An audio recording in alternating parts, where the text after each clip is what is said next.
ఎన్నికల సందర్భంలో అవతల వాళ్ళని నామినేషన్ వేయనీయకపోవటం, మిగతా సందర్భాల్లో మంత్రులు చేసిన వ్యాఖ్యలు, అలాగే మాజీ మంత్రుల్ని అరెస్ట్ చేయించినటువంటి వ్యవహారం, ఇదే జగన్ దుర్మార్గుడు, రాక్షసుడు, అరాచకం పెట్టరేగిపోయింది అని చెప్పడానికి కారణం.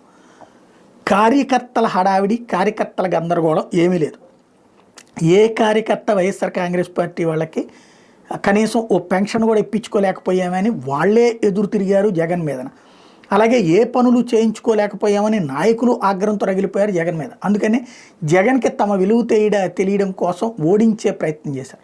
బట్ ఇప్పుడు చంద్రబాబు గారు ఆ స్వేచ్ఛ అంతా ఇచ్చేశారు.